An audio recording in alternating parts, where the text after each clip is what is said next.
Barcelona fans undoubtedly have many idols. Take Lionel Messi, Diego Maradona, Ronaldinho, for example, or other famous names who, in addition to playing and coaching at Barcelona, include Johan Cruyff, Pep Guardiola, and Xavi Hernandez.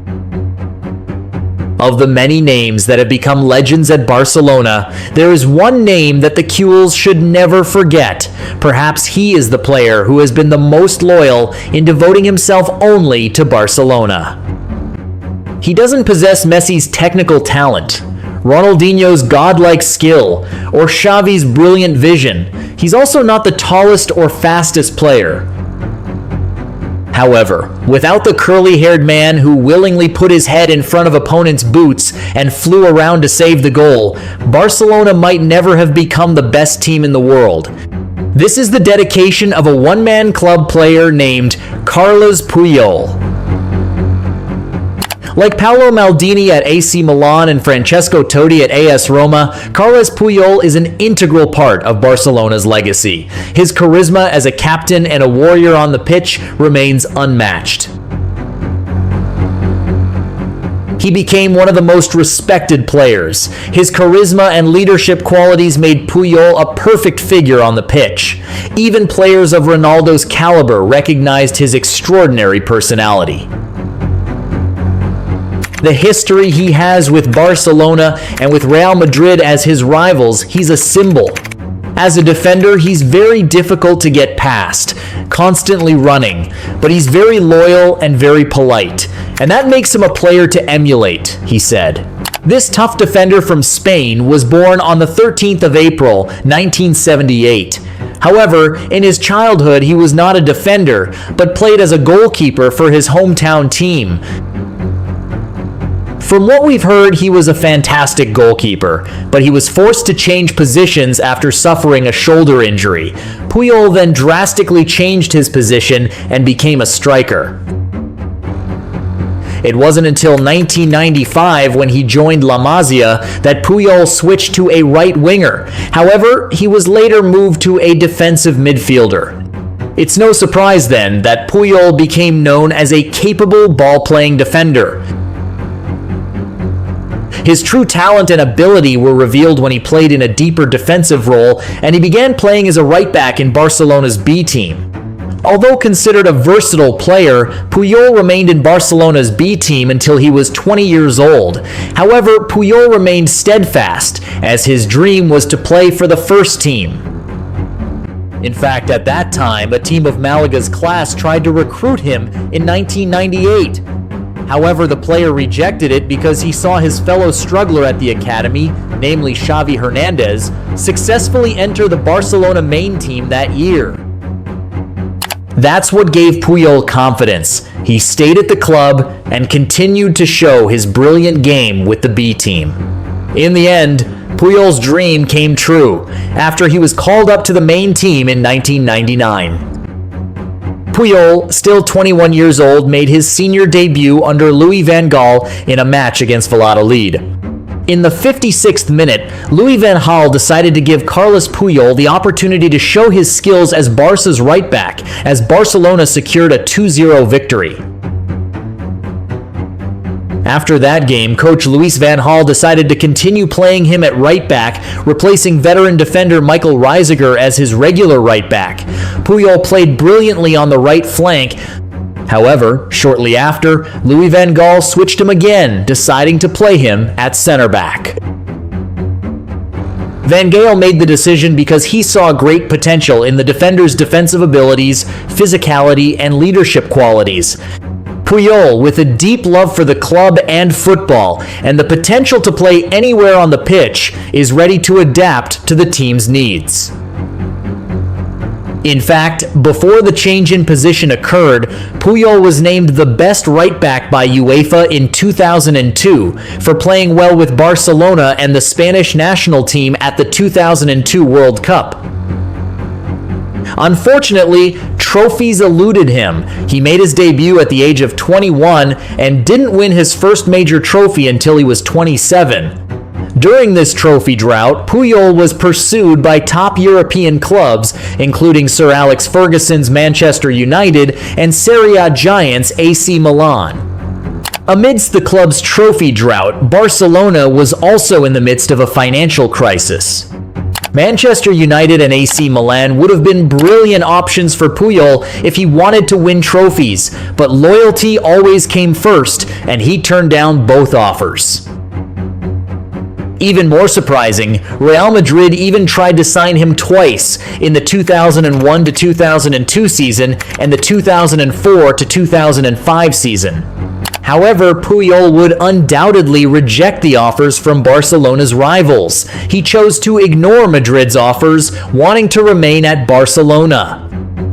Then in 2004, he was named Barcelona's main captain, precisely after Luis Enrique's departure at the end of the 2003-2004 season. Puyol was chosen after the FC Barcelona players and staff held a vote, and the reason was simple: because of his loyalty to the club. Just imagine how he rejected all offers from major European clubs during Barcelona's financial and trophy-laden slump, a loyalty perhaps not every player can match. On the pitch, his sacrifices were equally remarkable. Puyol even chested a powerful kick to stop a ball. This moment occurred when Barcelona hosted Lokomotiv Moscow in the 2002 Champions League at Camp Nou. At that time, Lokomotiv Moscow striker James Obiora successfully outwitted several Barcelona players, including goalkeeper Roberto. At that point, the only player left in front of goal was Puyol. Obiora confidently fired a shot towards goal, but Puyol blocked the shot with his chest, preventing Barcelona from conceding. He also once stopped a ball with his face. Imagine being hit in the face by a powerful kick from Roberto Carlos. This is what happened in an El Clasico match in April 2004. This daring action, which occurred inside the penalty box, saved the goal and led Puyol to joke that his head was nearly ripped off by the force of the kick. Victor Valdez made a poor attempt at anticipation, which Carlos capitalized on to score. Unfortunately, Puyol blocked the powerful shot with his face. Fortunately, Puyol's effort ended in victory for Barcelona. This incident was just one of the many sacrifices Puyol made for Barcelona. Throughout his career, Puyol suffered 36 injuries, including a fractured eye socket, a broken nose, a dislocated cheekbone, and a dislocated elbow, yet he continued to play with dedication. The 2003-2004 season was a crucial turning point for Barcelona. Under Dutch coach Frank Rijkaard and president Joan Laporta, Barcelona transformed from a mid-table team into a fearsome force, finishing as runners-up in La Liga. This season also marked the arrival of Ronaldinho, who transformed Barca's fortunes. A season later, in the 2004-2005 season, Barcelona's trophy drought was finally broken. Puyol led Barcelona to their first major title. It was a historic season, as Barcelona, led by Ronaldinho and Samuel Eto'o in attack, won the La Liga title. This season also marked the official debut of Lionel Messi, who scored his first goal. Then, in the 2005-2006 season, Barcelona achieved a golden era. They won the Champions League after defeating Arsenal 2-1 in the final, retained the La Liga title, and won the Supercopa de España. That season, Puyol played 52 matches in all competitions for Barcelona, including 12 inches the Champions League. From that day on, Puyol continued to experience prestigious titles. 2009 was a truly special season for Barcelona and Carlos Puyol, winning 6 titles in one season. Puyol led the team to La Liga, the Copa del Rey, and the Champions League under the fantastic guidance of Pep Guardiola. Unfortunately, during the 2010-2011 season, Puyol began to be plagued by injuries. He suffered a serious knee injury, particularly midway through the season, which ruled him out of several key matches. However, that season saw him make his 500th appearance in all competitions for Barcelona. Despite being plagued by injuries, he still managed to appear in 28 matches and won the La Liga title again, and the Champions League, after beating Manchester United in the final with a score of 3-1, although in the final he only played the last 6 minutes. Unfortunately, that UCL title was Puyol's last. However, during the celebrations, Puyol made a gesture that will likely never be forgotten by the Coolers. At the time, Barcelona player Eric Abidal, who had been battling cancer that year, made a remarkable recovery and returned to the pitch. Puyol knew how hard work and torture Abidal had endured, so he let him lift the Champions League trophy, even though the captain traditionally does so. It was a moment Abidal will never forget. In the 2012 to 2013 season, Puyol suffered a knee injury. On the 2nd of October 2012, he returned as a substitute in the Champions League. However, he suffered another serious injury, dislocating his left elbow after landing awkwardly after an aerial challenge. In January 2013, Puyol extended his contract with Barcelona until the summer of 2016.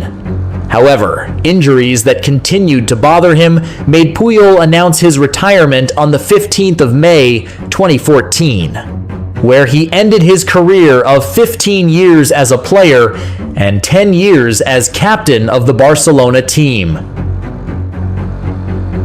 Puyol was not only a leader on the pitch, dictating the pace of play, but he was also a compassionate person off it. He was strict with his team during the game, yet his understanding nature made Puyol a true gentleman. He always showed respect for his teammates and even his opponents. Dia akan menghentikan rekan satu timnya yang melakukan selebrasi berlebihan. Hal ini terjadi ketika dilakukan Dani Alves dan Thiago Alcantara yang berjoget-joget di depan para pendukung Rayo Vallecano pada tahun 2012 silam. Carles Puyol akan selalu dikenang sebagai salah satu sosok kapten terbaik di Barcelona atau bahkan dunia.